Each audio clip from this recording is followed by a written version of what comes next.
দখলাতিল জান্নাহ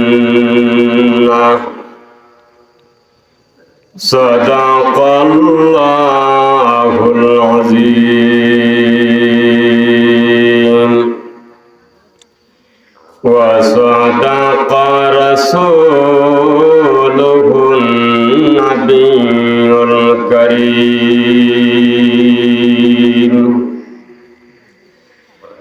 সাল্লাল্লাহু আলা সাইয়্যিদিনা ওয়া মাওলানা মুহাম্মদ ওয়া আলা আলিহি ওয়া আসহাবিহি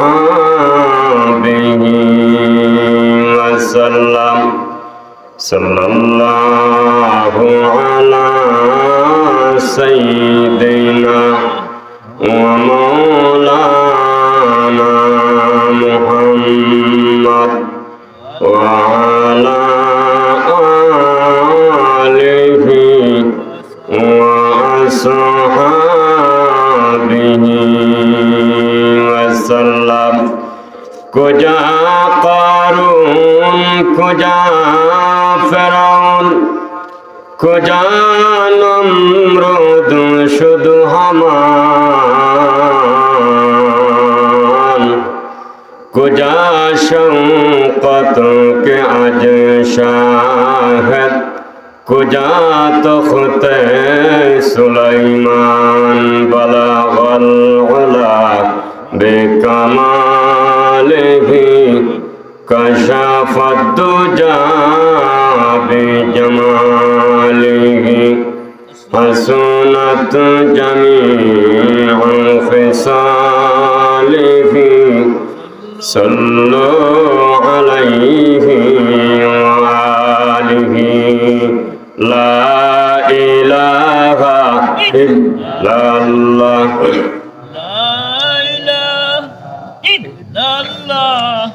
লা ইলাহা ইল্লাল্লাহ লা ইলাহা ইল্লাল্লাহ লা ইলাহা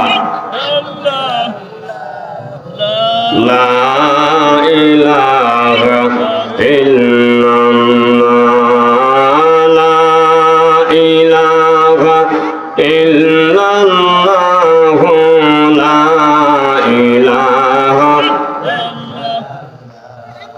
লা ইলাহা ইল্লাল্লাহ মুহাম্মাদুর রাসূলুল্লাহ সাল্লাল্লাহু আলাইহি ওয়াসাল্লাম। আল্লাহ পাকের অসংখ্য শুকর আদায় করছি যে মহান আল্লাহ পাক রব্বুল আলামিন আমাদেরকে অত্যন্ত মায়া এবং দয়া করে আল্লাহর পবিত্র ঘর মসজিদের সামনে কোরআনের মাহফিলে আসার এবং বসার তৌফিক দান করেছেন। শুকর আদায় করছি আলহামদুলিল্লাহ। আমরা যে মাহফিলে আসলাম এতে আমরা খুশি না বেজার? আমাদের ভাগ্য ভালো না মন্দ? এই মুহূর্তে লক্ষ্য করে দেখা যায় পৃথিবীর অনেক মানুষ টেলিভিশনকে সামনে নিয়ে বসে আছে কিনা নাই? অনেক মানুষ লুডো খেলার সামনে নিয়ে বসে আছে। তো আল্লাহ পাকের দয়া এবং মায়া হয়েছে বিদায় আমাদেরকে আল্লাহর মসজিদের সামনে আবারও কোরআনের মাহফিলে বসার তৌফিক দিয়েছেন।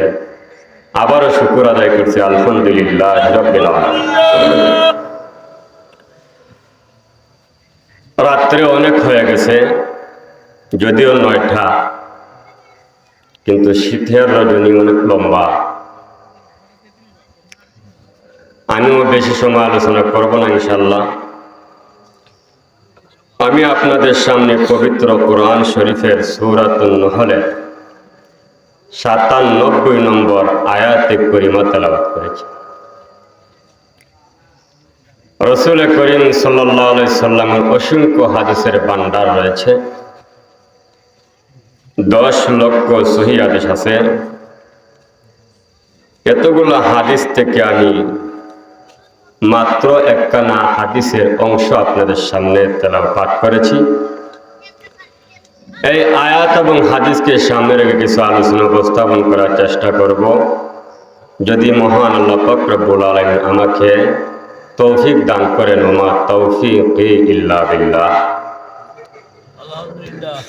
আল্লাহর তৌফিক ছাড়া কোনো কিছু করা সম্ভব আছে? সম্ভব নয়। যাই হোক, আমি আপনাদের সামনে যে একটা আয়াত তেলাওয়াত করছি, এই আয়াতের একটা শানে নজুল আছে। রাসূলের জামানায় একদিন একটি সময়ে কতগুলা মহিলা রাসূলের সামনে এসে একটি প্রশ্ন করলেন, ওগো আল্লাহর হাবিব, পবিত্র কোরআন আপনার কাছে নাজিল হয়, আমরা লক্ষ্য করে দেখেছি প্রতিটি আয়াতেই আল্লাহ পাক রব্বুল আলামিন তার মুমিন বান্দাকে উদ্দেশ্য করে কথা বলেন। আমরা নারী জাতির কথা কোনো আয়াতে আলোচনা আসে না, আমাদেরকে সরাসরি কোনো সম্বোধন করেন না। এতে কি আল্লাহ পাক রব্বুল আলামিন আমাদেরকে কোনো হেয় দৃষ্টিতে দেখেন নাকি? এই হলো প্রশ্ন। যে আমাদের নাম, আমাদের প্রতি কোনো ইঙ্গিত সরাসরি কোরআনে নেই, শুধু পুরুষদের ইঙ্গিত দেওয়া হয়, পুরুষদেরকে সম্বোধন করে দেওয়া হয়। এতে কি আল্লাহ আমাদের প্রতি কোনো অসন্তুষ্ট না অন্য কোনো কিছু? আমরা বুঝতে চাই আপনার কাছে। এই প্রশ্নের প্রেক্ষিতে আল্লাহ পাক রব্বুল আলামিন জবাব দিতে গিয়া পবিত্র কোরআনের সূরাতুন নহলের ৯৭ নম্বর আয়াত কারিমা নাযিল করেছেন। তেলাওয়াতকৃত আয়াত আল্লাহ রাব্বুল আলামিন বলেন, মান আমিলা সালিহান মিন যাকারিন আও উনসা ওয়া হুয়া মুমিন ফালানুহইয়ান্নাহু হায়াতান তাইয়্যিবা। মান আমিলা, যেই ব্যক্তি আমল করবে, মিন যাকারিন আও উনসা, সে আমলকারী ব্যক্তি পুরুষ হোক অথবা নারী হোক, ফালানুহইয়ান্নাহু হায়াতান তাইয়্যিবা, আল্লাহ বলেন আমি আল্লাহ তাদেরকে দুনিয়াতে একটা উত্তম জিন্দেগি দান করব। সুবহানাল্লাহ। ওয়ালা নাজজিয়ান্নাহুম আজরাহুম, আমি আল্লাহ রাব্বুল আলামিন তাদেরকে আমলের বদলা দান করব বিআহসানি মা কানু ইয়ামালুন। আমলের বদলাই শুধু নয়, বরং আমি আল্লাহ আমলের বদলা স্বরূপ ডাবল নেকি তাদের আমলনামা দান করব। সুবহানাল্লাহ। আল্লাহ কি বুঝলাম?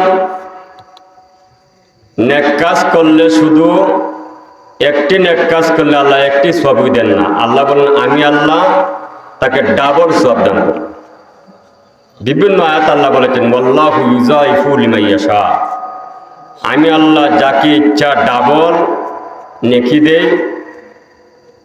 ওয়াল্লাহু ওয়াসিউন আলিম, আল্লাহর ভান্ডারে কোনো কমতি আছে নাকি? আল্লাহ বলেন ওয়াসিউন আলিম, আমার ভান্ডারে কোনো কমতি নেই, কম নয়। আমার ভান্ডার অনেক প্রশস্ত এবং আমি আল্লাহ জানি।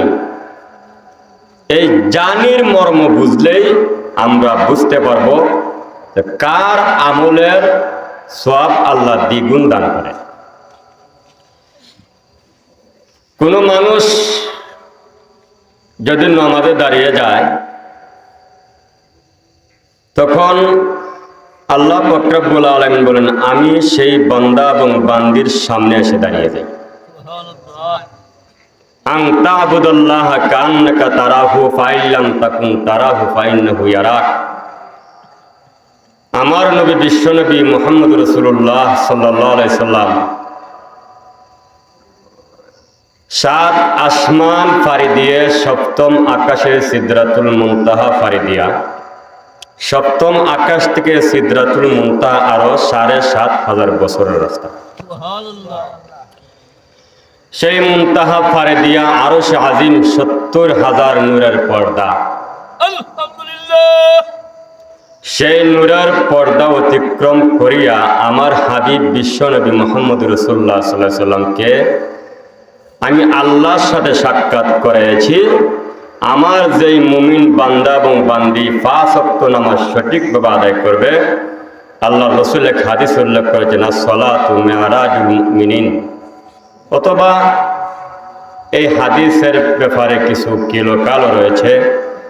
বুজুর্গানের কোল যদি মনে করেন, বুজুর্গানের দিন বলেছেন যে মুমিন বান্দাবান্দি যখন নামাজে দাঁড়িয়ে যায়, আল্লাহ বলেছেন আমি আল্লাহ স্বয়ং গিয়ে তাদের সামনে হাজির।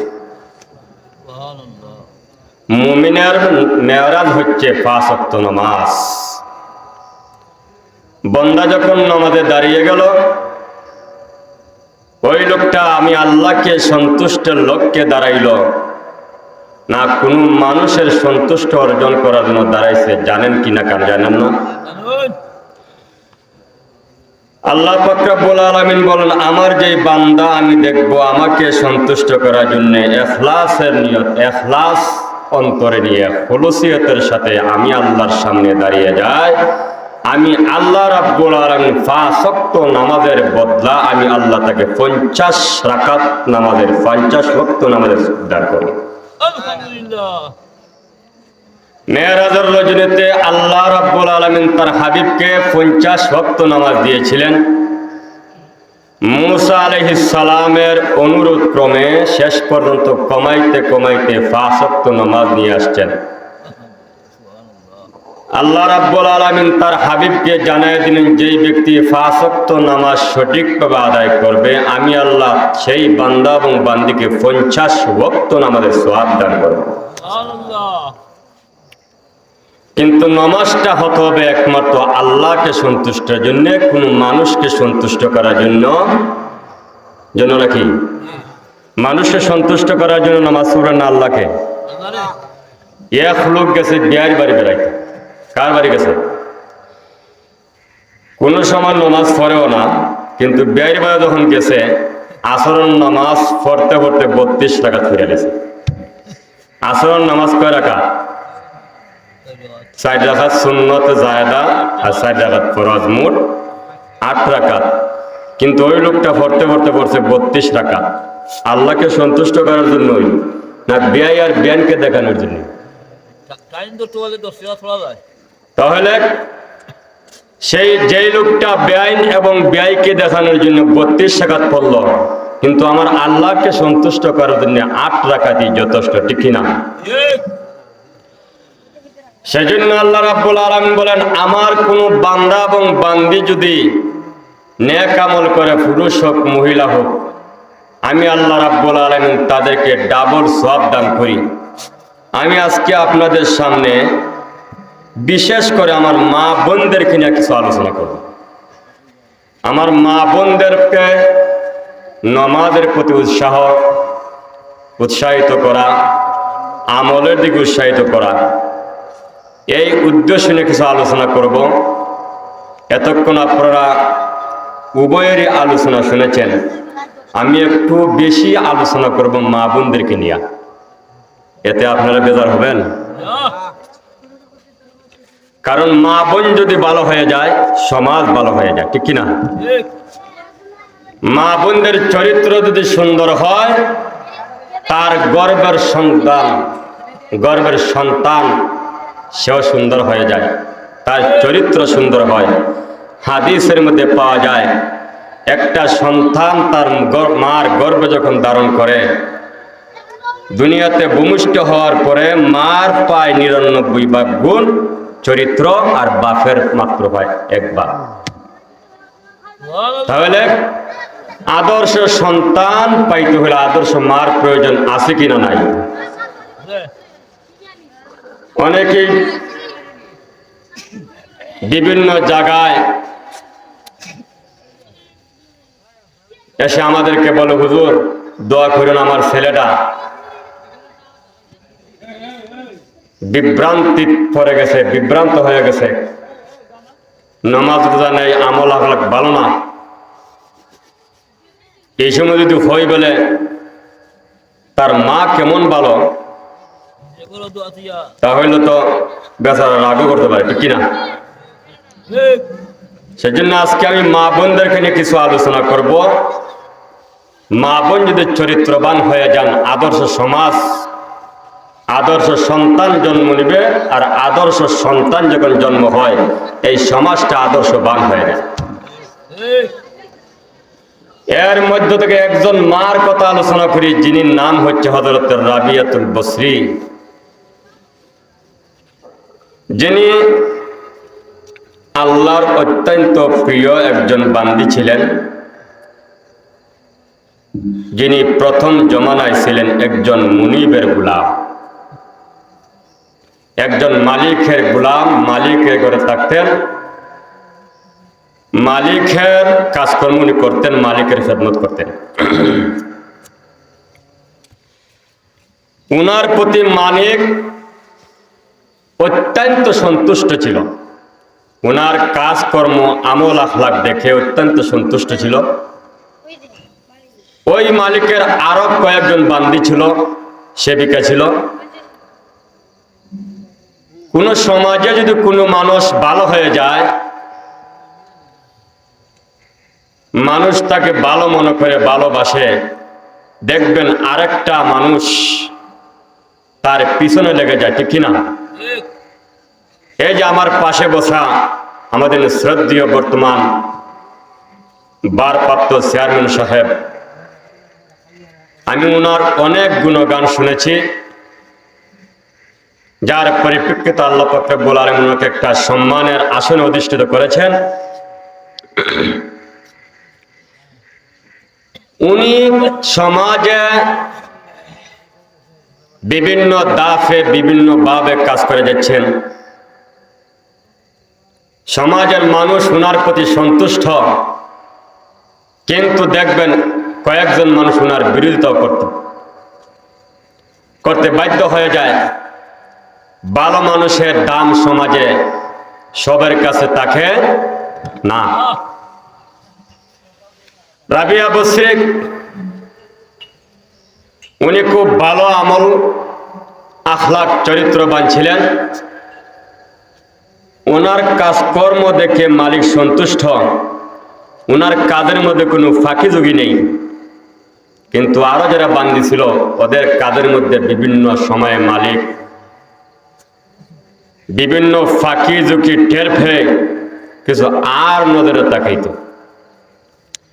এই অবস্থা দেখে বান্দিরা তারা ঐক্যবদ্ধ সিদ্ধান্ত নিল, আমাদের প্রতি মালিক অসন্তুষ্ট আর রাবিয়ার বসরি সন্তুষ্ট। এর মূল কারণ হচ্ছে রাবিয়ার কারণ আমরা কাজের মধ্যে ফাঁকি ঝুঁকি করতে পারি না, আর রাবিয়া ফাঁকি ঝুঁকি করে না বিদায় মালিকের কাছে অত্যন্ত দামি হয়ে গেছে।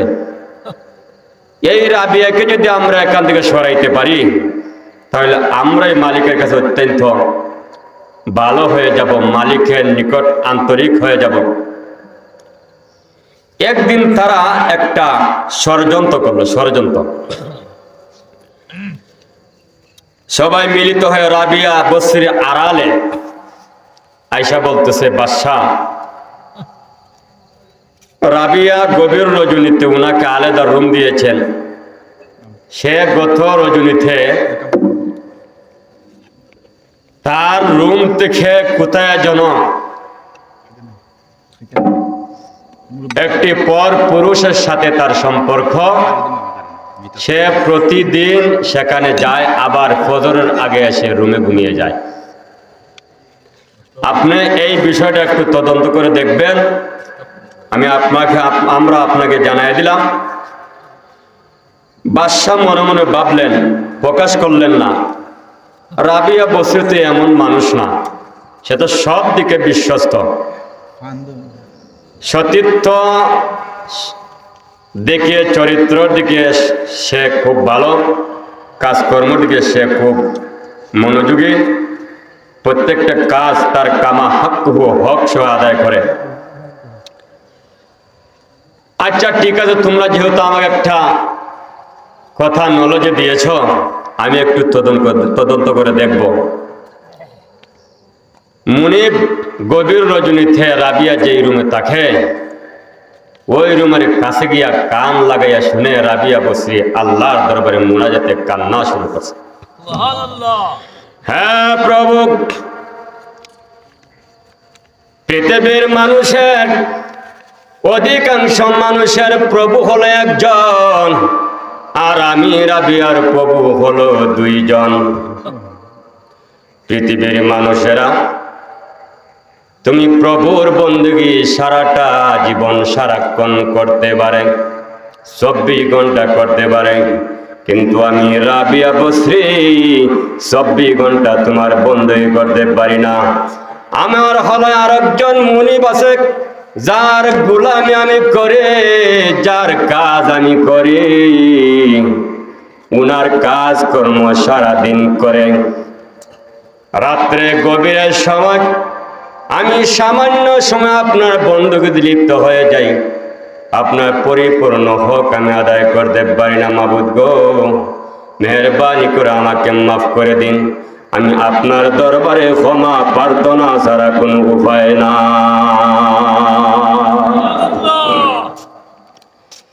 হ্যাঁ পরমাত্মা রব্বুল আলামিন, দুনিয়ার মানুষেরা 24 ঘন্টা যে কোনো সময় আপনার বন্ধকে লিপ্ত থাকতে পারে, কিন্তু আমি রাবিয়া বসরিয়া 24 ঘন্টা আপনার বন্দী করতে পারি না।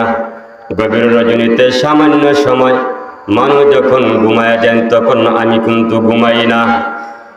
মানুষ যখন ঘুমিয়ে যায়, পশু পাখি ঘুমিয়ে যায়, নিস্তব্ধ হয়ে যায় সারাটা রাত্রি। গভীর রজনীতে আমি তোমার দরবারে হাজিরা দিলাম। মাবুদ গো, আমার জীবনের অপরাধ মাফ করে দাও। আরেকটা দরখাস্ত করলাম, যেই দরখাস্তটা হলো, আপনি জানেন আমার কোনো দোষ নাই, মালিকের কোনো কাজের মধ্যে আমি ফাঁকি দেই না, যতটুকু সামর্থ্য আছে আমি পালন করে যাই। কিন্তু আমার বোনেরা, অন্য দাসীরা আমার বিরুদ্ধে আচরণ করে, ওরা আমার মুনিবকে একটা মিথ্যা অপবাদ দিয়ে আমার পিছনে লাগাইয়া দিয়েছে। আমি নাকি আরেকটা যুবকের সাথে সম্পর্ক করেছি, অবৈধ সম্পর্ক করেছি।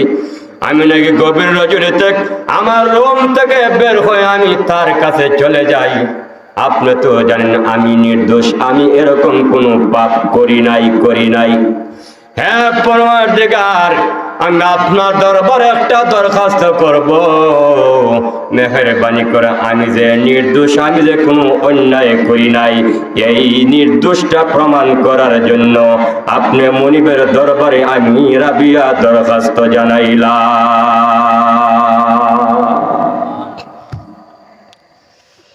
মালিক, গভীর রজনীতে রাবিয়ার এই কান্না শুনে ফজরের নামাজ আদায় করে ঘুমিয়ে পড়লেন। রাবিয়া বসরি অন্য দিনের নাই ফজরের নামাজ আদায় করে মালিকের কাজে আত্মনিয়োগ করলেন। পরের দিন দ্বিতীয় রাত্রিতে আবার মালিক গভীর রজনীতে গিয়া ওই রাবিয়ার কক্ষের পাশে কান মেরে শুনে প্রথম দিনের রজনীর ন্যায় রাবিয়া বসরিয়া আজকে উনি মহান আল্লাহ পাকের দরবারে কান্না শুরু করে দিয়েছেন। আর উনি যে চরিত্রহীন নয়, এই কথা মহান আল্লাহর কাছে পেশ করতেছেন আর বলতেছেন, মাবুদ গো, আপনি মেহেরবানি করে আমি যে সত্যিকারের সতী, আমি যে চরিত্রবান, আমার চরিত্রের মধ্যে কোনো কলঙ্কের দাগ নাই, ওই দাসী বান্দিরা যে একটা মালিকের কানে পৌঁছায় দিয়েছে, এই কথাটা আপনি মালিকের কাছে সুষ্ঠুভাবে পৌঁছাইয়া দিন, মালিকের সামনে প্রমাণ করে দিন আমার কোনো দোষ নাই। দ্বিতীয় রাত্রে এইভাবে কান্না করলেন, তৃতীয় রজনীতে আবার এইরকম কান্না করলেন। তৃতীয় রজনীতে মালিক আর ঘুমোর ঘরে যায় না, ফজরের নামাজ আদায় করে সোজা চলে গেলেন রাবিয়া বসরির কাছে। গিয়া তাকায় দেখেন রাবিয়া হাতে জারনে বিসমিল্লাহির রহমানির রহিম বলে ওই মালিকের ঘর ঝাড়ু দেওয়া শুরু করে দিয়েছে। মালিক ডাক দিয়ে কো রাবিয়া গো, আর আমি তোমাকে কষ্ট দিতে চাই না, আর আমি তোমাকে কষ্ট দেব না। আজকে থেকে আমি আর তোমার মুনিব নই, আজ থেকে তুমি রাবিয়া, স্বয়ং আমি মুনিবের মুনিব হয়ে গেলাম। আর কেদারত তো সোমেয়ারক মি দাহাদ হগ বহসান খুদ সে শামিল কুনা।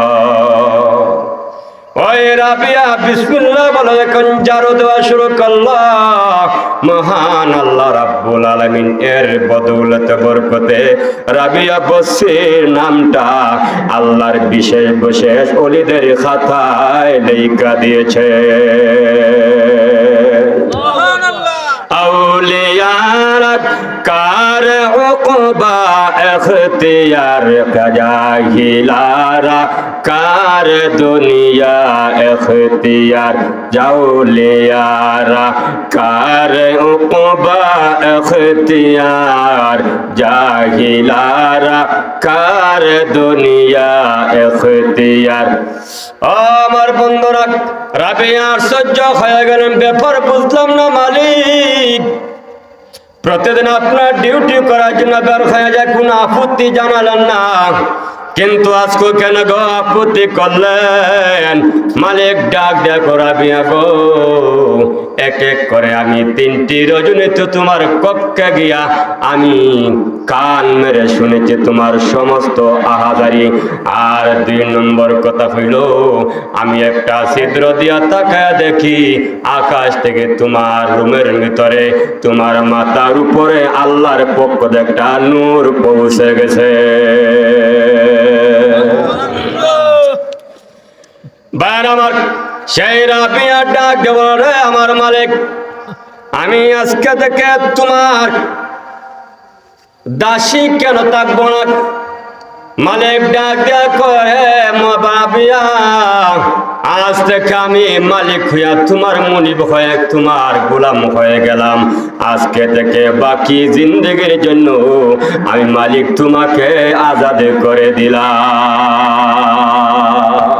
एक ही सफ़ों में खड़ा होगा एक महमूद हयात, ना कोई बंदा रहा ना कोई बंदा नवाज।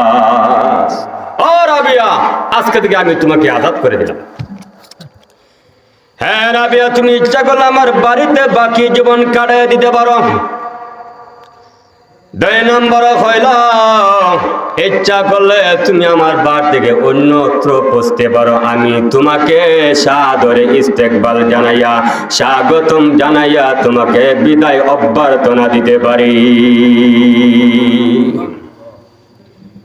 রাবিয়া বসরি বললেন, ঠিক আছে, আপনার এই আজাদ করা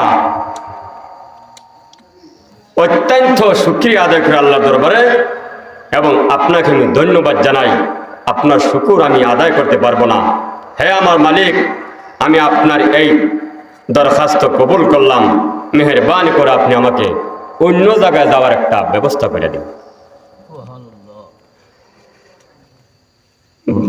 মুনিব তার মন্ত্রী পরিষদ নিয়ে ওই রাবিয়াকে ইস্তেকবাল করলেন, স্বাগতম জানাইয়া শুভেচ্ছা জানাইয়া ওনাকে বিদায় করে দিলেন। উনি একটি দেশে চলে গেলেন। সেই দেশে গিয়ে নির্জনে আল্লাহ পাকের বন্দেগীতে লিপ্ত হয়ে গেলেন। ওনার একটা অভ্যাস ছিল, বন্দেগী করতেন, আর প্রতি বছরই উনি বাইতুল্লাহ জিয়ারত করতেন, বাইতুল্লাহ খানায় কাবা তওয়াফ করার জন্য রওনা দিতেন। উনি একদিন বাইতুল্লাহ তওয়াফের উদ্দেশ্য রওনা হয়ে গেলেন, কিন্তু প্রতিমধ্যে উনি সাথে একটা গাধা ছিল, যে গাধার উপরে উনি আরোহণ করতেন, সামানাগুলো রাখতেন। ওই গাধাটা পথের মধ্যে এক জায়গায় মৃত্যুবরণ হয়ে গেল। গাদাটা মরে গেল। গাদা যখন মরে গেছে গিয়া, তখন তিনি নিরুপায় হয়ে গেলেন। এখন আমি আল্লাহর বাড়ি, আল্লাহর ঘরখানায় কাবা কিভাবে আমি তওয়াফ করব? উনার সাথীরা বলতেছে, রাবিয়া, চিন্তার কোনো কারণ নাই, আপনি ইচ্ছা করলে আমাদের গাদার উপরে আপনার মাল সামান রেখে দিতে পারেন, আর আমাদের সাথে আপনি বাইতুল্লাহ চলে যেতে পারেন। রাবিয়া বসরি বললেন, আপনাদের যাওয়া আপনারা যান, আমি তো এমন মাবুদের উপর বিশ্বাস স্থাপন করেছি যেই মাবুদ বিপদের সময় তার মুমিন বান্দা এবং বান্দিকে সাহায্য করতে। ওয়া কানা হাক্কান আলাইনা নাসরুল মুমিনিন, মুমিনদেরকে সাহায্য করা আল্লাহর প্রতি ওয়াজিব। আল্লাহর প্রতি কি ওয়াজিব? সুতরাং আমি এই আয়াত বিশ্বাস করি, আপনারা যান, আমার মাবুদ অবশ্যই আমাকে একটা ব্যবস্থা করবেন। অনেক গভীর রাত হয়ে গেল, আল্লাহ দরবারে মুনাজাতে কান্না শুরু করে দিলেন।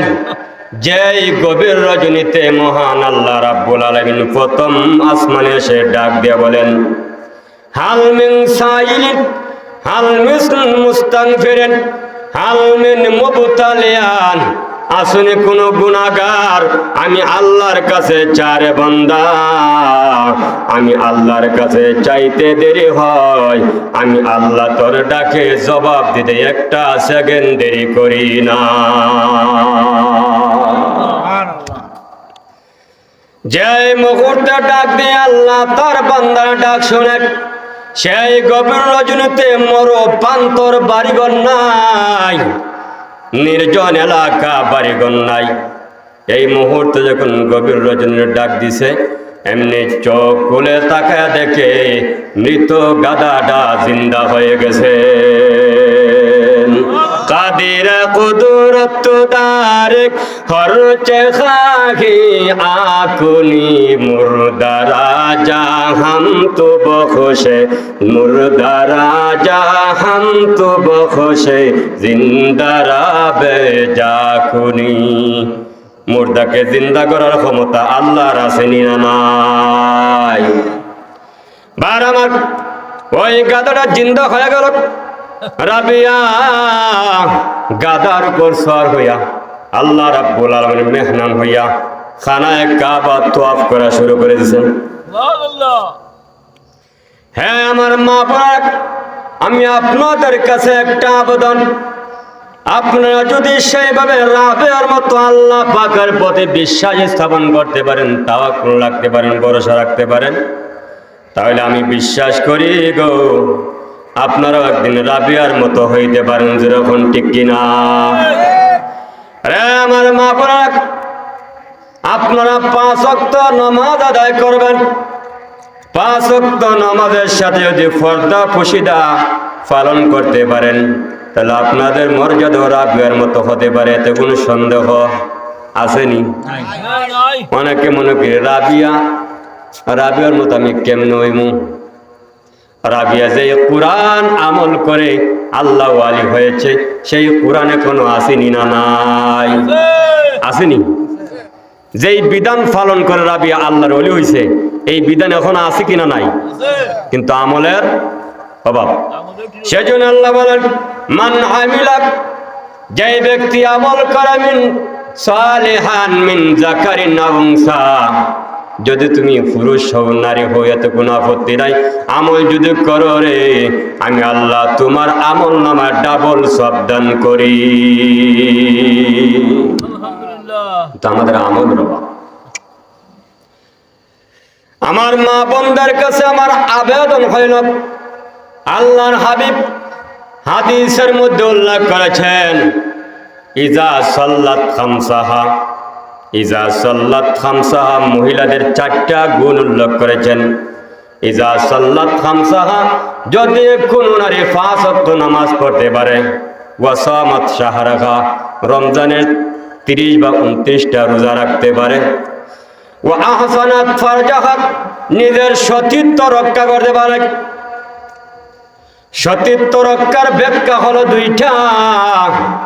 এক নম্বর ব্যাখ্যা হইল তোমার চরিত্রকে হেফাজত করা।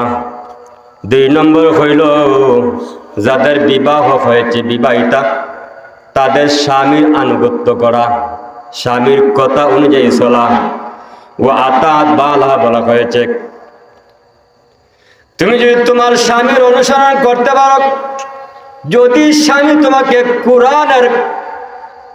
কোরআনের অনুযায়ী শরীয়তের ভিতরে থেকে তোমাকে কোনো আদেশ করে, তখন যদি তুমি স্বামীর অনুসরণ করতে পারো তাহলে তুমি হলে আল্লাহর কাছে নেককার।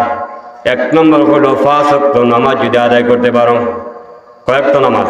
5 ওয়াক্ত।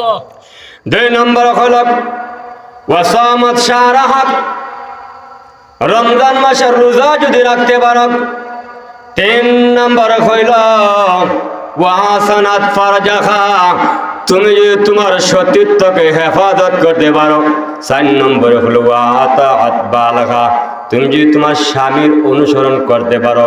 আল্লাহর হাবিব বলেন এই 4টা আমল যেই বান্দা এবং যেই বান্দি করতে পারে, ফালিয়াদখুল মিন আই আবওয়াবিল জান্নাতি শাআত, ওই মহিলা ইচ্ছা করলে জান্নাতে 8টা দরওয়াজা, যে কোনো দরওয়াজা ইচ্ছা আল্লাহ তরি জান্নাতে প্রবেশ করতে পারে।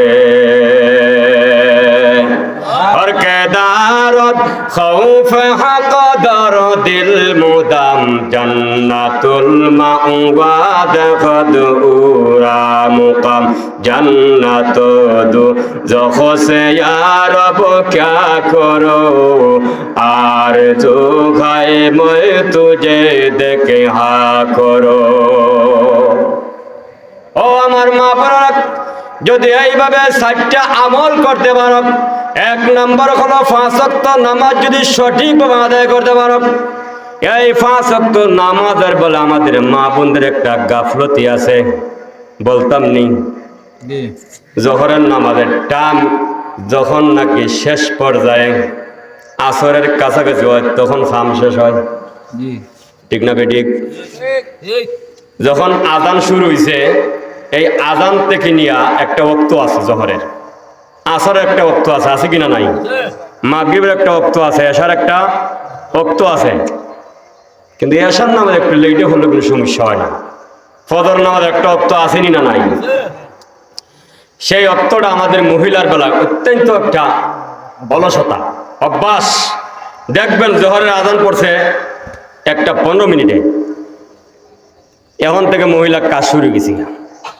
এর আগে বান্ধবীদেরকে নিয়ে বিভিন্ন গল্প গজবে লিপ্ত, ঠিক কিনা? যখন আজান হয় এখন হয় সর্বনাশ, আজান ঘুরে গিয়ে যখন আমার সব কাজ কাম, এখন রান্না বাড়া, তরকারি পাকানো, এরপরে গর্দার ঝাড়ু দেওয়া, কাপড় চোপড় ধোয়া, এরপরে দেখা যায় জোহরের নামাজের আর মাত্র 10 মিনিট সময় বাকি আছে, এখন হয় নামাজ সময় আগে।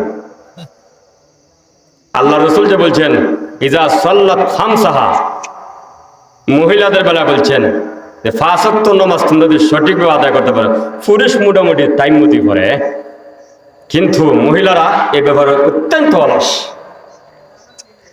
এজন্য আমি বললাম আল্লাহর হাবিব বলেছেন যদি তোমরা 5 ওয়াক্ত নামাজ সঠিকভাবে আদায় করতে পারো, আল্লাহ রাব্বুল আলামিন পবিত্র কোরআনে বলেছেন ইন্নাস সালাতা কানাত আলাল মুমিনিনা কিতাবাম মাওকুতা, প্রত্যেকটা নামাজ প্রত্যেকটা ওয়াক্ত মুমিনের জন্য নির্ধারণ করা হয়েছে, টাইম টেবিল দেওয়া হয়েছে।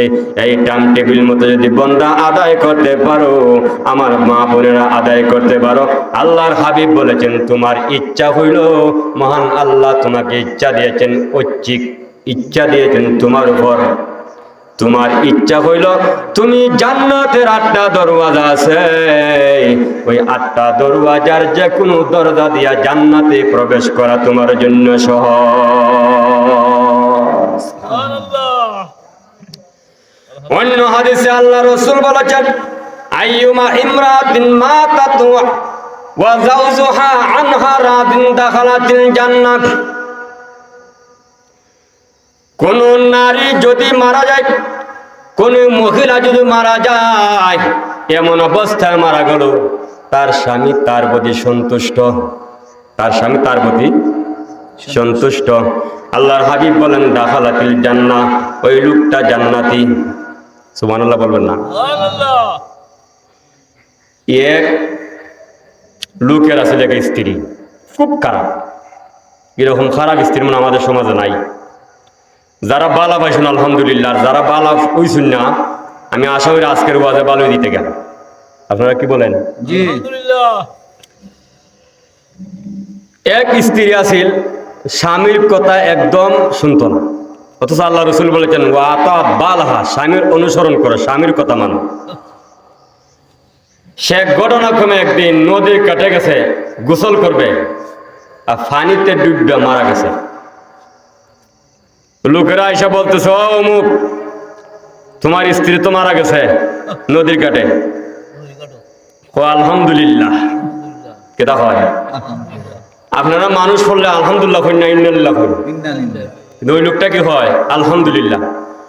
লোকটা ডাক দিয়া কই বিষয়টা বুঝলাম না মিয়া, মানুষ মরলে মানুষ হয় ইন্নালিল্লাহ, তুমি যদি আজকে বলে আলহামদুলিল্লাহ, বিষয় বুঝলাম না। হয় এই বান্দি জীবনে শান্তি দিছে না। কি দিছে না? চাও খাওয়াইটা নাই, এই এক আঙ্গুল পরিমাণ চা দিবে, বেশি না। এখন হয় ঠিক আছে, মরছো তো আলহামদুলিল্লাহ, আল্লাহ শুক্রিয়া, আল্লাহ আমার বাঁচাইছে। এখন লাস্ট তো টামানি লাগবো, টামাই লাগতো না। এক গেছেন নদীর ঘাটে গিয়া উজান তুকায়। কোন দিকে? উজান যাইতেছে, উজান। লোকেরা জিজ্ঞেস করে মানুষ মরলে ফানির স্রোত থাকে বাইটল দিকে, তুমি তো উজান যাও, মরছো তো বাইটল যাইব লাশ। হয় না, এটা সারা জীবনে উজান পাইছে, এখন উজান হয়ে গেছে, এখন কই গেছে, উজানি গেছে। এরকম স্ত্রী আসেনি না নাই? আপনি যখন এটা খাওয়ার এখন করতাম না, আপনি যখন এখন খাইয়া লাখ না খাইতাম না, নামাজ হয়ে লাখার সময় আছে, আমার একটা কাজ করে দিস নে, বলে কিতা খাবারটা ধুয়ে দিস, নিজে দিয়ে লাভ। এক বেটার স্ত্রী খুব মহব্বত করে স্বামীরে, হয় আমার স্বামী খুব মহব্বতের স্বামী ছাড়া আমি বাঁচি না, আমার স্বামী আমার জানের জানে, ফোরানের ফোরান। রাত 12টার সময় বাঁচতে গেছে, গিয়া হয় বাটটা লইয়া লাও, টেবিলের উপর রাখছে, খাইয়া লাও। হয় একটু পানি আন না তো না, গরম পানি, হয় ঠান্ডা গরম পানি আন না তো, এখন ঠান্ডা গুজি খাইয়া লাও, সবর হয়ে লাও। আচ্ছা ওই যে হলো আমি স্বামী ছাড়া বাঁচি না, স্বামী আমার ফোরানের ফোরান। এখনের কার্যকালে কি বোঝা যায়? ফোরানের ফোরান নি না দুশ্মনের দুশ্মন, ঠিক কিনা? আমি আমার মা বোনের কাছে আবেদন হইল, আপনারা যদি জান্নাতে যাইতে চান, রসুলের এই হাদিসটা যদি পালন করতে বলেন, ইজা সাল্লাত খামসাহা ওয়া সামাত শাহরাহা, মহিলা আবার রোজা রাখবার লাগে সম্ভব, ঠিক না বেটি? রমজান মাসে দেখবেন রোজা রাখলে, কিন্তু তারাবির সময় হয় ভাল লাগে না গো, গ্যাস্ট্রিক, আলসার, বিডিআর, পুলিশ যা আছে সব পেটে ঘুরতে আইছে, এখন বিছনাথ। নামাজের সময় ভাল লাগে না, কিন্তু রোজা রাখতে সম্ভব। রোজার বেলায় মেয়েরা স্মার্ট, আমি কই এখন স্মার্ট। কিছুজনের কার্ড একটা করছেন না স্মার্ট, এখন মেয়েরা না রোজার বেলায় স্মার্ট। 3 নম্বর হল ওয়াসানাত ফারজাত, তোমার সতীত্ব রক্ষা করক। 4 নম্বর হল ওয়াতাত বালাহা, স্বামীর অনুসরণ করো। 1 নম্বরে কি বুঝলাম? নামাজ টাইম মতো পড়ো, নামাজ টাইম মতো, এটা কিচ্ছা হয়। খলিফা হারুন রশিদের স্ত্রী জুবায়দা খাতুন ইন্তেকালের পরে তার বান্ধবী একজন স্বপ্নে দেখে বলতেছে, ও জুবায়দা, তোমার কবরের অবস্থা কেমন? জুবায়দা ডাক দিয়া, বান্ধবী, মহান আল্লাহ আমার কবরটারে জান্নাতের বাগান বানিয়ে গেছে। কার স্ত্রী? খলিফা হারুন রশিদের স্ত্রী জুবায়দা। বান্ধবী ডাক দিয়া কয়, তোমার কবর জান্নাতের বাগান গুণাতে কার? তুমি যে একটা নহর খনন করে দিছ, নহরে জুবায়দা নামে পরিচিত। কয় এটার কারণে না গো। বলে তো কেন এটার কারণে, কেন এটা হয়ে গেল? এটা তো গেছে কি আমার অহংকারের ফাঁক দিয়া, অহংকারের ফাঁক দিয়া। এটা করার পরে আমার ভিতরে অহংকার আইছি যে আমি একটা নহর খরণ করে দিছি, আমার মতো কে আছে? এখন চেয়ারম্যান সাহেব যদি একটা রাস্তা করে দেওয়া বলেন, আমার মতো কে আছে? আরো তো কতজন গেছিল, কেউ করছে না, মনের মধ্যে অহংকার আনেন, এই কাজের 1 পয়সার সব পাবেন না। আর যদি বলেন আমি নগণ্য নাদান নালায়েক, এর উসিলায় আল্লাহ একটা কাজ করাইছেন, সমাজের একটা কাজ করে দিলাম, এর উদ্দেশ্য হইল আমি পরকালে মান আল্লাহর কাছে তার প্রতিফলের আশা করি, তাহলে শুনে রাখেন আপনার বদলা মহান আল্লাহ রাব্বুল আলামিন কাল কিয়ামতের কঠিন ময়দানে ওয়ালা নাজজিয়ান্নাহুম আজরাহুম, ডাবল সওয়াব দান করবেন। সুবহানাল্লাহ। ইমামুন আদিলুন, এদিকে যাব না, যারা ন্যায়পরায়ণ বাদশা হবে, শুধু বাদশা নয়, মেম্বার থেকে শুরু করে চেয়ারম্যান, এমপি, মন্ত্রী বলেন, বাদশা বলেন, সবার জন্য এই হাদিস আল্লাহ রাব্বুল আলামিন, আল্লাহর রাসূল বলেছেন, তাদেরকে ন্যায়পরায়ণ মেম্বার, চেয়ারম্যান, এমপি, মন্ত্রী, বাদশাদেরকে কাল হাসরের কঠিন ময়দানে আল্লাহর আরশের নিচে স্থান দান করবেন। আলহামদুলিল্লাহ। জুবাইদা খাতুন ইন্তেকালের পরে বান্ধবী ডাক দিয়া বলেন, রে বান্ধবী, তোমার কবরের অবস্থা কেমন? বান্ধবী ডাক, জুবাইদা ডাক দিল, বান্ধবী গো, মহান আল্লাহ রাব্বুল আলামিন আমার কবরটাকে জান্নাতের বাগান বানাইয়া দিছেন। বান্ধবী ডাক দিয়া বলেন, জুবাইদা, তোমার কবরটা জান্নাতের বাগান কেমনে হইল? জুবাইদা ডাক দিয়া বলে, বান্ধবী গো, আমি একদিন দুনিয়ার জমিনে, দুনিয়াতে থাকা অবস্থায় বান্ধবীদেরকে সাথে নিয়ে বসে শরবত পান করব। যেই মাত্র শরবত পান করব, এমনি শুনি মসজিদের মধ্যে আজান শোনা যায়। গুফতে আজাক ইমরা শুধু বাসর জোর শুধু মুসল্লি রাহাত শয়তান ফুট গুফতে হাতিব বাজে আজ বাঙ্গ বিলাল খুশদি বর আরশ আলা জুল জালাল। আল্লাহু আকবার। রে বান্ধবী শুন, আমি যখন বান্ধবীদেরকে সাথে না বসলাম শরবত পান করব, এমনি শুনি মসজিদের মিনারায় আজান শোনা যায়। আমি শরবত পান না করে আমি সুজা নামাজে চলে গেলাম। মসজিদে নয়, ঘরের ভিতরে একটা কোনায়, ঘরের কোনায় নামাজে দাঁড়িয়ে গেলাম। নামাজ শেষ করে এসে আমি শরবত পান করলাম। আমার এক দাসী ডাক দিয়া করে, জুবাইদা খাতুন, আপনি তো ইচ্ছা করলে শরবত পান করো, নামাজ পড়তে পারতেন, কিন্তু আপনি শরবত রেখে দিয়ে আগে নামাজ পড়লেন, তারপরে কোন শরবত পান করলেন। জুবাইদা ডাক দিয়া বলেন, রে দাসী, তোমার প্রশ্নের জবাব নেওয়ার আগে আমার একটা প্রশ্নের জবাব দাও। তুমি যদি পানি পান করো আর আমি যদি ডাক ডাক করে আমার দাসে এখানে আসক, কাম কি আর এখানে আসক, তখন কি তুমি পানি পান করে আমার ডাকে জবাব দিবা, না পানি পান করার আগে আমার ডাকে জবাব দিবা? ওই দাসী ডাক দেয়া কয়, আপনি দাস, আপনি বুনিব হইয়া মালিক হইয়া যদি ডাক দেন, আমি পানি পান করা রেখে দিয়ে আপনার ডাকে আগে জবাব দিব। জুবাইদা ডাক দেয়া বলুন, রে আমার দাসী, তুমি একটা দাসী হয়ে যদি আমি একটা মনিবের ডাকে জবাব দিতে গিয়া পানি রেখে দিয়া জবাব দাও, আকামুল হাকিমিন আল্লাহ রাব্বুল আলামিন হলেন আমার মনিব, আমি হলাম তার বান্দি। আল্লাহ ডাক দিয়েছেন আল্লাহু আকবার বলে, আমি কেমনে গো শরবত পান করি, তাই শরবত রেখে দিয়া আমার মালিকের ডাকে আগে হাজিরা দিছি।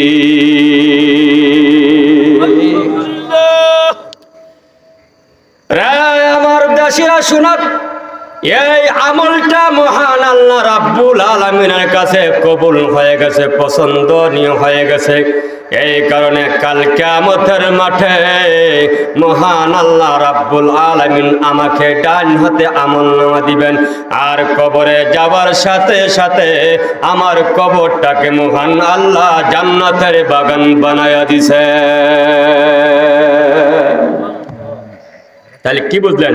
সময় মতো যদি আমার মা বোনেরা আযান পড়ার সাথে যদি নামাজ আদায় করতে পারেন, তাহলে আমাদের কবরটা জান্নাতের বাগান হইতে পারে কিনা পারে না? আরো জোরে বলেন, পারে কিনা পারে না? বার আমার লক্ষ্য করে শুনুন, আমার মা বোনদের কাছে আবেদন হয়, আপনারা স্বামীর সন্তুষ্ট বোধ খেয়াল রাখবেন। সতী নারীর 2 নম্বর আর একটা গুণ হইল, স্বামী যখন সারাদিন ক্লান্ত পরিশ্রান্ত হয়ে বাড়ি ফিরে, তখন তার সামনে এমন একটা অভিনয় করবা, এমন একটা মন মানসিকতা নিয়ে তার সামনে হাজির হইবা, এমন একটা অবস্থানে তৈরি হইবা, তোমার দিকে লক্ষ্য করলে যেন সারাদিনের ক্লান্তি স্বামীর দূর হয়ে যায়। আমাদের স্ত্রীর অবস্থা হইল, সারাদিনে স্বামী কাজ করে আইছে, এখন আইলেই দেখা যায় যত অভিযোগ আছে সারাদিনে সব অভিযোগ একটা বাস্কত করে আইনা খুলে দিছে। বারমান লক্ষ্য করে শুনুন, হযরতে আলী রাদিয়াল্লাহু আনহু বলেন, আমি গভীর রজনীতে এসে যখন দরজার মধ্যে নক করলাম, এমনি দেখি আমার স্ত্রী ফাতেমা প্রথম ডাকে জবাব দিছেন। প্রথম ডাকে জবাব দিছেন, দরজা খুলে দিছেন। হযরত আলী বলেন, ফাতেমা গো, রাত 12টা-1টা বাজে, এত রাত্র তুমি কি ঘুমাও নাই? ফাতেমা ডাক দিয়ে বলুন, রে আমার প্রাণের স্বামী, আপনি যতক্ষণ পর্যন্ত বাহিরে থাকেন, বাহিরে থাকা অবস্থায় আমি ফাতেমা একটি সেকেন্ডের জন্য বিছনায় ফিট লাগাই না।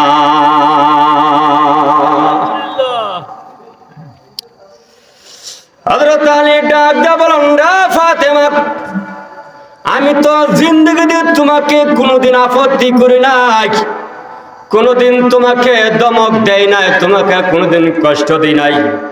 তুমি হইলা নবীজির আদরের কন্যা, আমি যদি তোমার মনে কষ্ট দেই, কাল কিয়ামতের মাঠে বিশ্বনবী রাহমাতাল লিল আলামিনের সামনে আশিকে রাসূল হইয়া দাঁড়াতে পারবো না। আশিকের রুজ মাহশর বা কিয়ামত কারনি, আশিকের জুজ তামাশা আয়ে জামাল यारनी, आशिकों का दिल बनाया आईना अल्लाह ने, उसको रोशन कर दिया है इश्क रसूलुल्लाह ने। अल्लाहु अकबर। ফাতেমা ডাক দিয়ে বলুন, রে প্রাণের স্বামী, আমার আব্বা আমাকে জানা দিয়েছেন, রে ফাতেমা, সাবধান করে দিলাম, জিন্দেগিতে তুমি কোনদিন আলীর মনে কষ্ট দিও না। রে ফাতেমা, তুমি যদি আলীর মনে কষ্ট দাও গো, তাহলে আলী কিন্তু নারাজ হয়ে যাবেন। আলীর মনে কষ্ট পাইলে আলী নারাজ হয়ে যাবেন। কিয়ামতের কঠিন ময়দানে তুমি আল্লাহর দরবারে আসামি হয়ে যাইবা। কোন স্ত্রী তার স্বামীকে আঘাত দিয়া কষ্ট দিয়া আল্লাহ তুলে জান্নাতে দেওয়া সম্ভব হবে না, ঠিক কিনা? হাসান হুসাইন রাদিয়াল্লাহু আনহুমা দিনের বেলায় মাঠের মধ্যে খেলাধুলা করতেছে। হুসাইন তাকায় দেখেন রাসূলুল্লাহ একটি ঘোড়ার উপর আরোহণ হইয়া কোথায় যেন যাইতেছেন। হুসাইন ডাক দেওয়া, নানা যান, আপনি কই যান?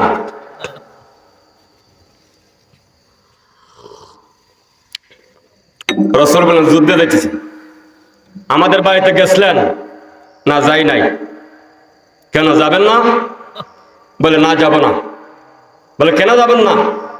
আপনার প্রতিদিন কোথায় শহরে রওনা দিলে, যুদ্ধে গেলে সর্বপ্রথম বিদায় নেন আমার আম্মা জানের কাছ থেকে, আজকে কেন যাবেন না?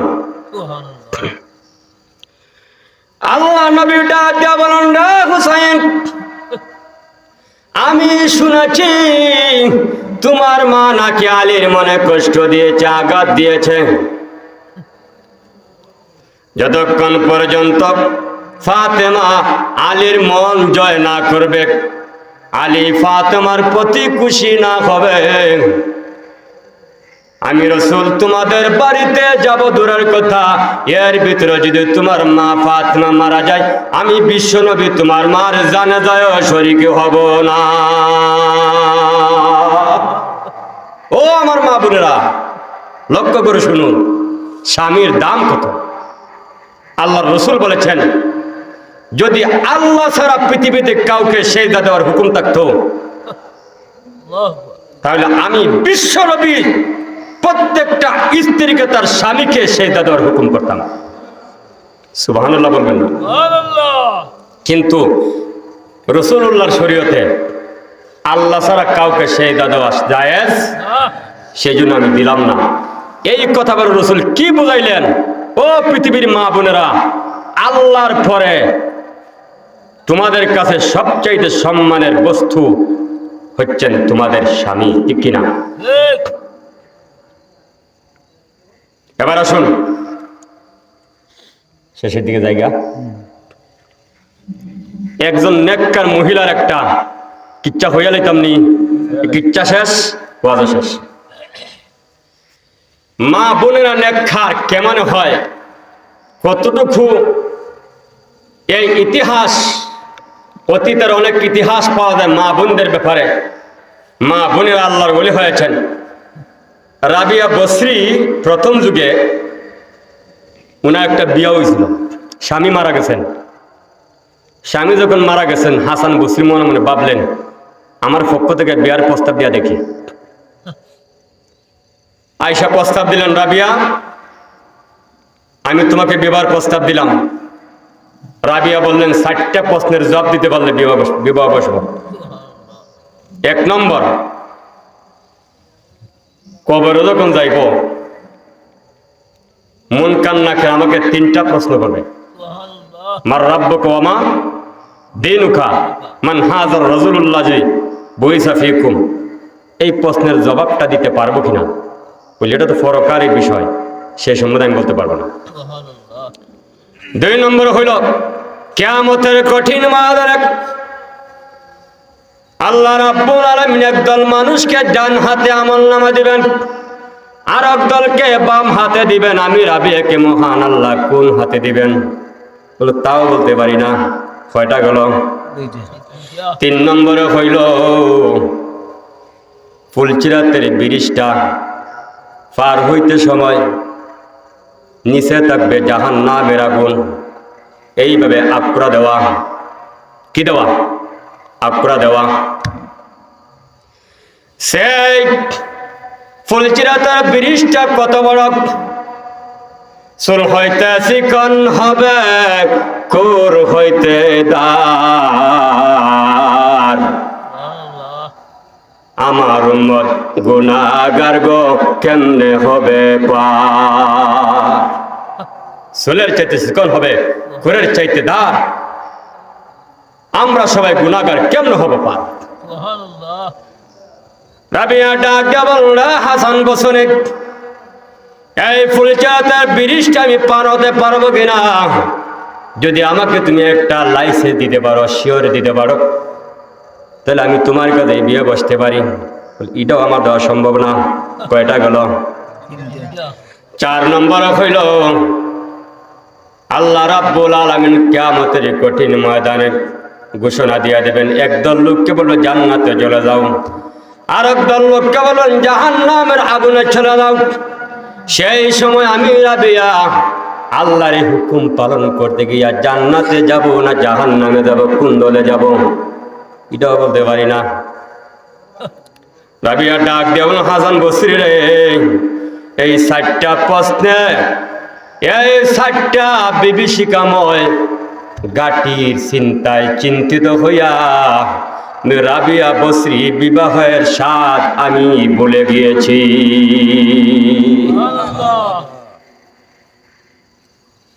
সেই মহিলা কত বড় নেক্ষা, কিন্তু এত বড় ভীতি তার ভিতরে, ভয় পরকালে আমি এই 60টা গাড়ি কি ব্যাপার হব। আজকে আমাদের মা বোনদের কোনো এই ভয় নাই, পর্দা নাই, পুষেদানে আসেনি।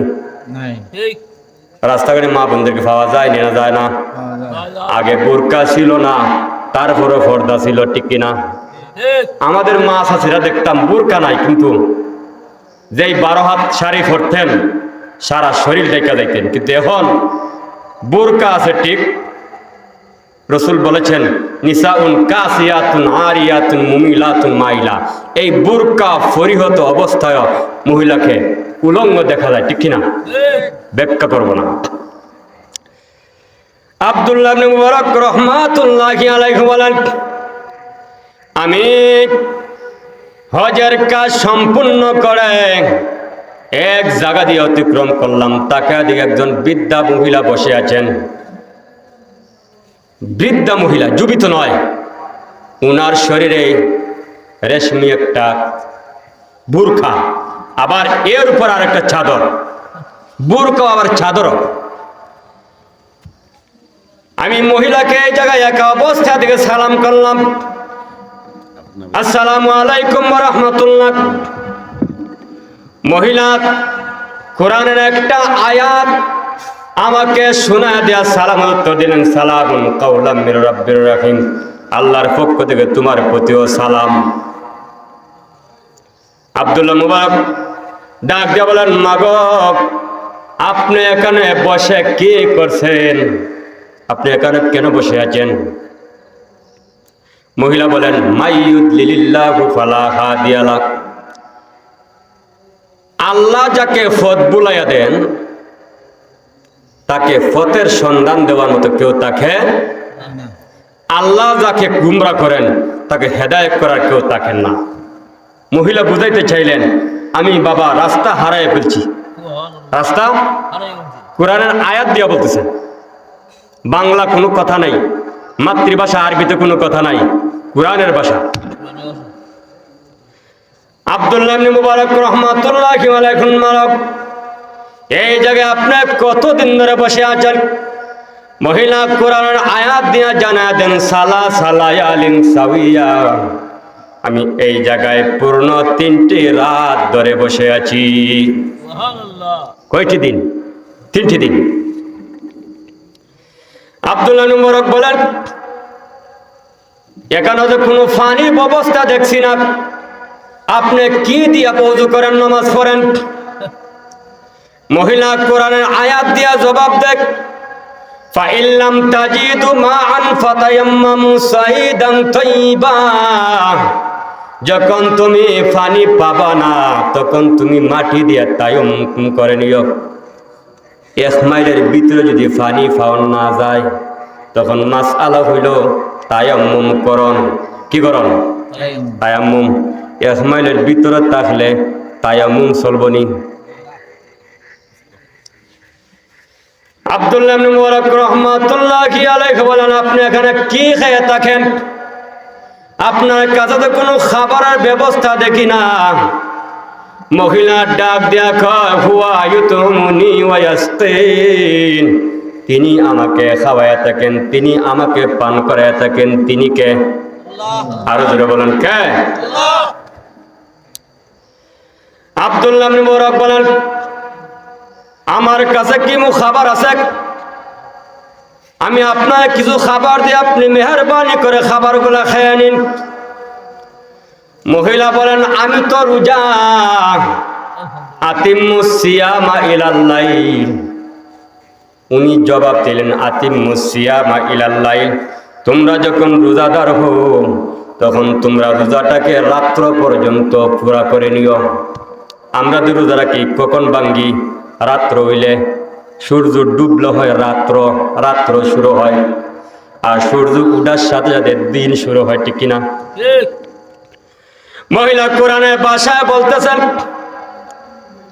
আতিমুস সিয়ামা ইলাল লাইল, তোমরা যখন রোজা রাখো রাত্র পর্যন্ত তোমার এই রোজা পরিপূর্ণ করে নিও, অর্থাৎ রাত্র হলে তোমরা ইফতার করে নিও। মহিলা বুঝাইলেন আমি তো রোজা, এখন খাবো না। আব্দুল্লাহ ইবনে মুবারক বলেন এটা তো নফল রোজা, সফর অবস্থায় নফল রোজা ফরজ রোজা না রাখা জায়েজ আছে। সফর অবস্থায় ফরজ রোজা না রাখা জায়েজ আছে। আর এটা তো আপনি নফল রোজা রাখছেন, এটা ভেঙে ফেলেন, আপনি খেয়ে নিন।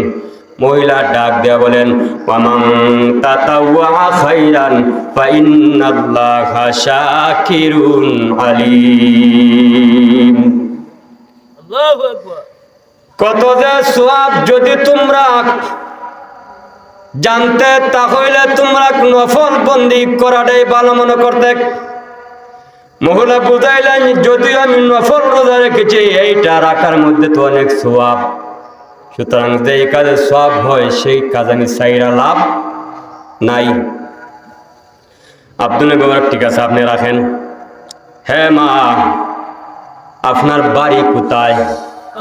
আপনার বাড়ি কোথায়? আব্দুল্লাহ মুবারক মনে মনে ভাবতেছেন মহিলা তো শুধু কোরআনের আয়াত দিয়ে বলতেছে, এখন তো কোরআনের আয়াত তার বাড়ির কথা নাই, আসেনি খালাগুলার কথা আসেনি, গুলগার কথা আসেনি। কোরআন শরীফ আছে কারিয়া, গ্রামের কথা আছে কিন্তু গ্রামের নাম নাই। গ্রামের কি নাই? নাম নাই। মহিলা কোরআনের আয়াত দিয়ে বলতে সুবহানাল্লাযী আসরা বিআবদিহি লাইলাম মিনাল মাসজিদিল হারামি ইলাল মাসজিদিল আকসা। আল্লাহু আকবার বলেন। মহিলা বুঝাইলেন রে আব্দুল্লাহ মুবারক, আমার বাড়ি হলো বাইতুল মুকাদ্দাস। মসজিদ আকসা কোথায় অবস্থিত? ফিলিস্তিনে বাইতুল মুকাদ্দাস। কোরআনের ভাষায় বলা হয় বাইতুল মুকাদ্দাস, বর্তমান ভাষা হলো ফিলিস্তিন, আরো অনেক নাম আছে। আব্দুল্লাহ মুবারক বলেন ঠিক আছে আপনার বাড়ি বুঝলাম, তাহলে একটা কাজ করুন, আপনি ইচ্ছা করলে আমার উটনির উপর সওয়ার হইয়া আপনার বাড়ি পর্যন্ত যাইতে পারেন, আমি আপনাকে আপনার গন্তব্যস্থলে পৌঁছাইয়া দিতে পারি। মহিলা কোরআন আয়াত দিয়া বলতেছেন, কি দিয়া বলেন? কোরআন আয়াত দিয়া। কোরআন আয়াত দিয়া মহিলা বললাম তাফআলু মিন খাইরিন ইয়ালামহুল্লাহ, তোমরা যদি কোনো ভালো কাজ করো, ভালো কাজের প্রতিদান মহান আল্লাহ দান করে থাকে। বুঝলেন? এটা তো বালা খাম, আমার একটা হেল্প হইল, সহযোগিতা করলেন, আপনি করেন, আমার বাড়িতে পৌঁছাই দেন। এবার আব্দুল্লাহ ইবনে মুবারক রাহমাতুল্লাহ আলাইহি ওনার উটনিকে ডাকলেন। উটনিটা এনে সামনে হাজির করলেন আর মহিলাকে বললেন, হ্যাঁ মহিলা, আপনি আমার উটনিটাকে একটু সুন্দর করে বসায়া দেই। মহিলা কোরআন আয়াত দিয়া বলতেছেন পাপা হামনা হা সুলাইমান, প্রত্যেকটা কাজের ফর্মুলা আমি আল্লাহ সুলাইমানকে শিক্ষা দিয়েছি। মানে ঠিক আছে, তুমি তোমার উটনিটাকে সুন্দর করে বসায় দাও। এবার আব্দুল্লাহ ইবনে মুবারক বললেন ঠিক আছে বসায় দিন, এবার আপনি উঠুন। যেই মাত্র মহিলা উটের উপরে আরোহণ করবেন, পবিত্র কোরআনের একটা আয়াত তেলাওয়াত করে শুনিয়ে দেন, হে আব্দুল্লাহ ইবনে মুবারক, কুল্লিল মুমিনিন ইয়াগুয্যু মিন আবসারিহিম। সুবহানাল্লাহ। রে আব্দুল্লাহ ইবনে মুবারক, আল্লাহ কোরআনে বলেছেন মুমিন পুরুষেরা যখন তোমরা রাস্তা দিয়ে চলো আর সামনে কোনো বেগানা মহিলা পাওয়া যায়, তখন তোমাদের দৃষ্টিটাকে অবনত করো, নিচের দিকে ঝুলায় রাখো, নিচের দিকে তোমাদেরকে দৃষ্টিটা অবনত রাখো, নিচের দিকে তাকিয়ে তাকে তোমরা পথ অতিক্রম করো। উনি বুঝাইতে চান এখন তো আমি উটনের উপরে আরোহণ করব, অবশ্যই আমার উটের উপরে মোটর সাইকেল উপরে উঠতে ফ্যান একটু উপরে উঠে না উঠে না যারা লুঙ্গি পরে মোটর সাইকেল আরোহণ করেন দেখবেন হালকা একটু কাপড়টা উপর থেকে উঠে যায়। মহিলা বুঝাইতেছেন আমি একটু উঠতে হইলে কিছুটা আমার কাপড়টা একটু ব্যতিক্রম হবে, একটু উপরে উঠবে। তখন যদি আমার পায়ের দিকে তোমার দৃষ্টি যায় তোমার তো গুনাহ হবে, তুমি গুনাহগার হয়ে যাবে, আমাকেও তুমি গুনাহগার বানাবে। সুতরাং আপনি দৃষ্টিটা নিচের দিকে রাখুন।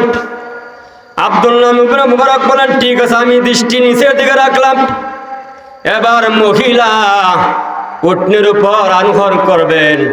এমনি দেখা যায় উটনি মহিলার এই জাপ যুগ দেখছেন নি, মহিলার গায়ে বুরকা ওড়না দেখা উটনিটা ভয় পাইয়া গেছে গা, তো একটা আতঙ্ক হয়ে গেছে গা উটনি, যার কারণে মহিলা উঠতে একটু অসুবিধা হয়ে গেছে। মহিলার কাপড় সামান্য ছিঁড়ে গেছে। এবার মহিলা পবিত্র কোরআনের একখানা আয়াত তেলাওয়াত করে বলেন মা আসাবাকুম মিন মুসিবাতিন ফাবিমা কাসাবাত আইদিকুম।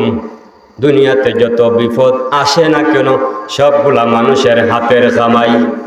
কের কামাই? নিজের কামাই। মহিলা বুঝাইলেন এটা আমার ভুল হয়েছে, যার কারণে উঠা একটু ব্যতিক্রম হয়ে গেল। এবার আব্দুল্লাহ ইবনে মুবারক বলেন আমি একটু ঠিকঠাক করে দিই, আপনি একটু পরে উঠুন। মহিলা উটনির ওপর আরোহণ করলেন। উটনির ওপর যখন আরোহণ করবেন একটি কোরআনের আয়াত তেলাওয়াত করলেন। উটনিতে উঠার একটা দোয়া আছে না নাই? গাড়িতে উঠার একটা দোয়া আছে।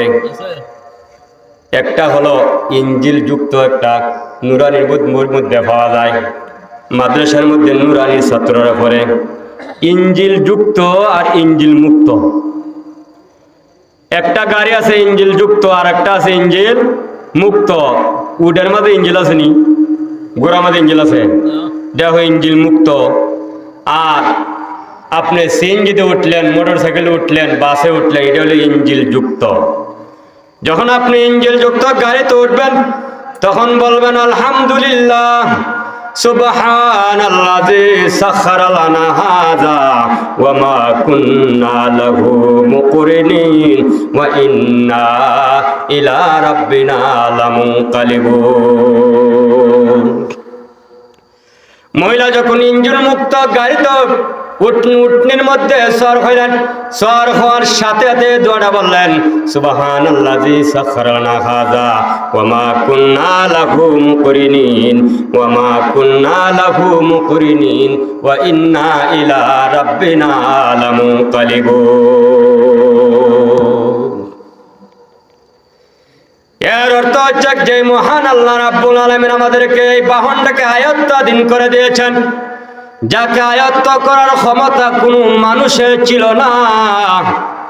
মানুষের শক্তি বেশি না উটের শক্তি বেশি, কিন্তু ওইটাকে আল্লাহ রাব্বুল আলামিন মানুষের বাধ্যগত করে দিয়েছেন, ঠিক কিনা? এটা কে করছেন? আল্লাহ। মহিলা সর হইলেন। আব্দুল্লাহ ইবনে মুবারক রাহমাতুল্লাহি আলাইহি উটনিটাকে নিয়ে খুব দ্রুত গতিতে চলতেছিলেন আর জোরে জোরে চিৎকার করতেছিলেন। মহিলা আবার পবিত্র কোরআনে আয়াত তেলাওয়াত করে জানায় দেখ, রে আব্দুল্লাহ ইবনে মুবারক ওয়াকসিদ ফি মাশিকা ওয়াগযুয মিন সাওতিক।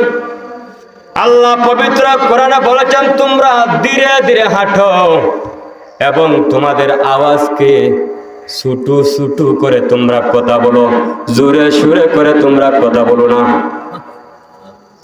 মৌলা বুঝাইলেন তোমরা একটু আস্তে আস্তে উঠনি হাঁটো, এত তাড়াহুড়া করার প্রয়োজন নাই, আর তোমার আওয়াজটাকে একটু নিচু সুরে আওয়াজ করো। আব্দুল্লাহ মুবারক রহমাতুল্লাহ আলাইহি ডাক দিয়া বলেন, মহিলা গো, অবশ্যই আপনি একজন নেককার মহিলা, এরকম মহিলা তো আমি কোনোদিন জীবনে দেখি নাই।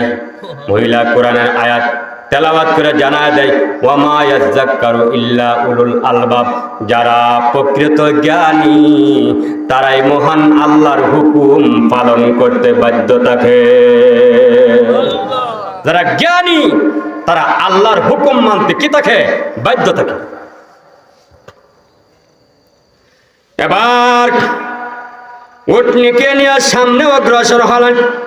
আর আব্দুল্লাহ ইবনে মুবারক রাহমাতুল্লাহ আলাইহি কবিতার কিছু ছন্দ আবৃত্তি করতেছেন, সামনে যাইতেছেন। মহিলা ডাক দিয়ে, আব্দুল্লাহ ইবনে মুবারক, তুমি এইভাবে কবিতা আবৃত্তি করো না, কবিতা আবৃত্তি করলে কোনো সব হয় না। ফাকরাউ মা তায়াসসারা মিনাল কুরআন।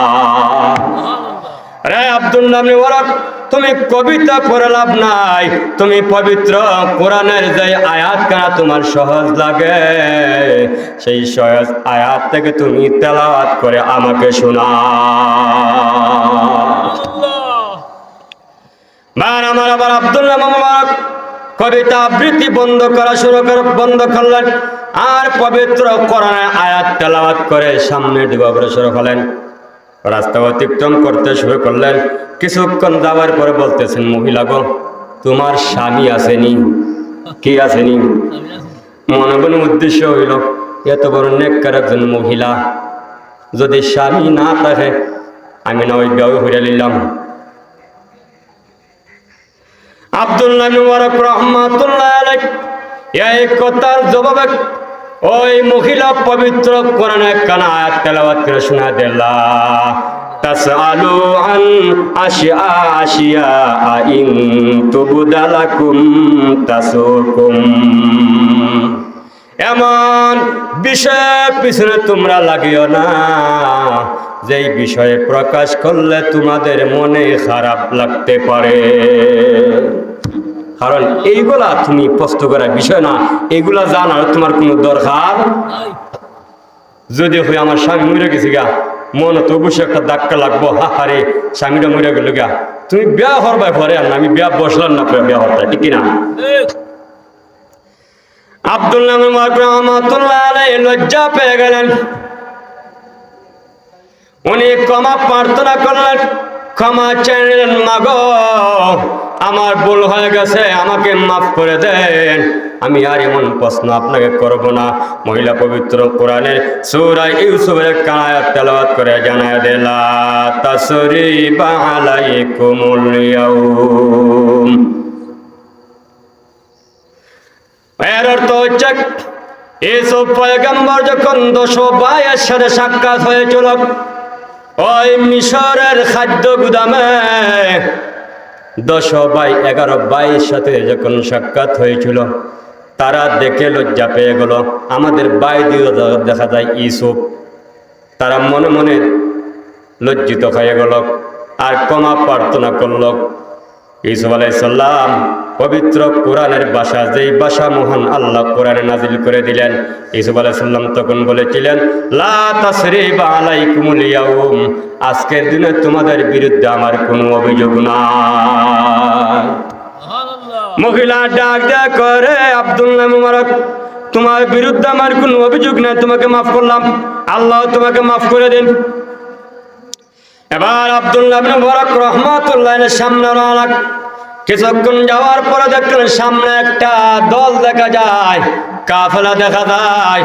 আব্দুল্লাহ মুবারক ডাক দিয়া বলেন, মহিলা গো, সামনে একটা কাফেলা দেখা যায়, এই কাফেলার মধ্যে আপনার কে আছে? মহিলা ডাক দিয়া কয়, আল মাল ওয়াল বানুন জিনাতুল হায়াতিদ দুনিয়া, সম্পদ এবং মাল হলো দুনিয়ার সৌন্দর্য। বুঝাইলেন আমার সন্তান এখানে আছে। সামনে অগ্রসর হলেন, কাফেলার কাছে গেলেন।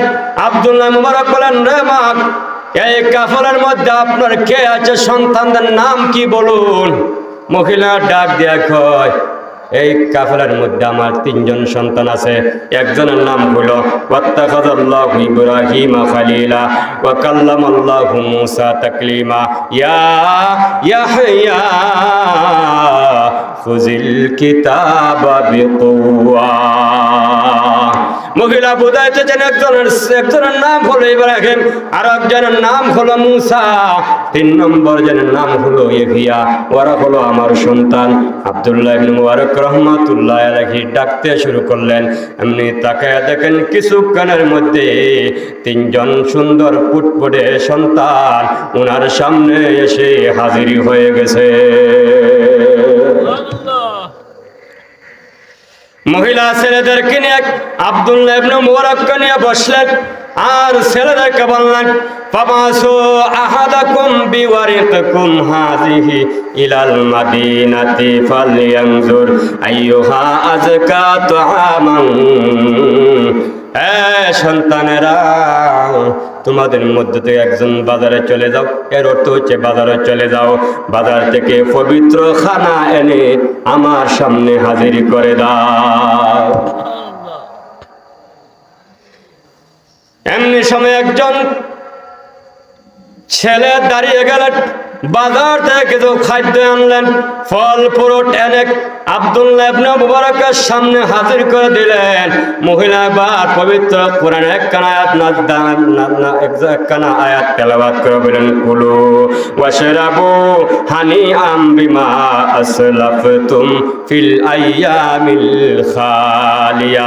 যে আয়াত আল্লাহ রাব্বুল আলামিন জান্নাতীদেরকে বলবেন, তোমরা দুনিয়ার জমিনে আমি আল্লাহর বিধিবিধান পালন করে এসেছো, এবার তোমরা জান্নাতে বসে খাও পান করো, কোনো আপত্তি। এটা হলো তোমাদের অতীত জীবনের পরিশ্রমের বদলা। মহিলা জানা দেন, রে আব্দুল্লাহ মুবারক, আপনি তো আমাকে অনেক কষ্ট করে সুদূর মক্কা দেখে বাইতুল মুকাদ্দাস উটনির উপরে আরোহণ করে নিয়ে এসেছেন, এবার আপনি কিছু খান পান করেন। আব্দুল্লাহ ইবনে মুবারক রহমাতুল্লাহ আলাইহি বলেন, এই খানি আমার ততক্ষণ পর্যন্ত হালাল হবে না যতক্ষণ পর্যন্ত এই মহিলার রহস্য আমাকে না বলছো। একজন সন্তান ডাক দেয়া বলেন, রে আব্দুল্লাহ ইবনে মুবারক, আমাদের মা আজ থেকে 40 বছর পর্যন্ত কোরআনের আয়াত ছাড়া একটা অক্ষর উচ্চারণ করে না। আব্দুল্লাহ ইবনে মুবারক বলেন, যালিকা ফাদলুল্লাহি ইউতিহি মাইয়াশা আল্লাহু যুল ফাদলিল আযীম। এটা আল্লাহ পাক রব্বুল আলামিনের রহম এবং ফজল ছাড়া কিচ্ছু নয়। আল্লাহ যাকে ইচ্ছা এরকম বানায় দেন। আমি আমার মা বোনদের কাছে আবেদন করব, দরখাস্ত করব, আবদার করব, আপনারা যদি এইভাবে আমল করতে পারেন, আল্লাহ পবিত্র কোরআনে বলছেন, মান আমিলা সালিহান মিন যাকারিন আও উনসা, যেই নারী এবং পুরুষ আমার বিধিবিধানগুলা পালন করতে পারবে, আমল করতে পারবে, জীবনে বাস্তবায়ন করতে পারবে, আমি আল্লাহ তাদের মতো, রাবিয়ার মতো, ওই মহিলার মতো নেককার বানিয়া আমার তৈরি জান্নাতের মেহমান বানাই দিব। আল্লাহ পাক রব্বুল আলামিন আমাদের সবাইকে এইভাবে আল্লাহর তৈরি জান্নাতের মেহমান হওয়ার সৌভাগ্য দান করুন। সবাই বলে আমিন।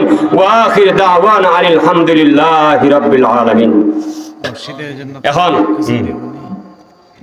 সামনে মসজিদ, আমাদের পরিবার চলতে হইলে অনেক কিছুর প্রয়োজন হয়, ঠিক কিনা?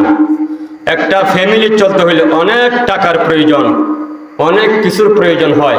এই মসজিদ হলো একটা পরিবার, একটা প্রতিষ্ঠান একা চলতে পারে না। এই প্রতিষ্ঠান চালাইতে হয়। এই প্রতিষ্ঠানের আশপাশে যে সমস্ত মানুষ, মুসলমান, ইমানদার এবং মুসলিয়ানে কেরাম আছেন, আমি আপনাদের কাছে দরখাস্ত করবো, আবদারটুকু রাখবো, এই মসজিদের উসিলায় আমার এক ভাই কিছুক্ষণ আগে বলেছেন, এই মসজিদ রেল গাড়ির ডাব্বার মতো জয়েন হবে, আর বাইতুল্লাহ হবে তার ইঞ্জিন। এই মসজিদগুলাকে নিয়ে জান্নাতে প্রবেশ করবে। এই মসজিদে যত মুসল্লি আছেন, সমস্ত মসজিদের মুসল্লিদেরকে এই মসজিদের ভিতরে কাল হাসরের ময়দানে ঢুকাইয়া আল্লাহ রাব্বুল আলামিন তাদেরকে জান্নাতে পৌঁছায় দেবে। তাহলে এই মসজিদ কিয়ামত পর্যন্ত থাকতো, আমরা চাই কিনা চাই না? আমার কোনো ভাই থাকলে ওযুখানা, ওযুখানা অত্যন্ত একটা গুরুত্বপূর্ণ একটা সাবজেক্ট। ওযুখানা যদি সুন্দর হয়, প্রস্রাব করতে যদি সুবিধা হয়, তাহলে আপনার পাক পবিত্র থাকতেও সুবিধা। প্রস্রাব যদি বিশ্রী হয়, আপনার যদি পরিবেশ ভালো না থাকে অনেক সময় দেখবেন গায়ের মধ্যে এসে প্রস্রাব করিয়া যায়, ঠিক কিনা? প্রস্রাব করা সুন্দর হইতো আপনারা পাক পবিত্র অর্জন করিয়া মসজিদে এসে ঢুকে নামাজ পড়তেন। এই প্রস্রাব করার জন্য আপনারা কোনো ভাই কে আছেন 1000 টাকা দিবেন। এই 1000 টাকার বিনিময়ে আল্লাহ পাক রব্বুল আলামিন পবিত্র কোরআনের ভাষা অনুযায়ী আপনাকে আল্লাহ কোরআনে বলছেন 1 টাকা দান করলে 7 লক্ষ টাকার সওয়াব। 1 টাকা সওয়াব দান করলে কত লাগে? 7 লক্ষ টাকার সওয়াব পাওয়া যায়। এখন 1000 টাকা যদি কোনো বান্দা কোনো ইমানদার ভাই দেন তাহলে কত লক্ষ ওইটা আপনারা ভাই দিয়ে ক্যালকুলেটার হিসাব করে নিন। কোনো ভাই আসেন 1000 টাকা দিবেন, 1000 টাকা না ফেলেন 500 টাকা করে বলেন। 500 টাকা আমি সিমন তো 550 টাকা, মাশাল্লাহ 500 টাকা। ওনার নামটা লেখেন, মাশাল্লাহ আমার এক ভাই 500 টাকা। ওনার নামটা কি? আল্লাহ সৎকার। আমি আমার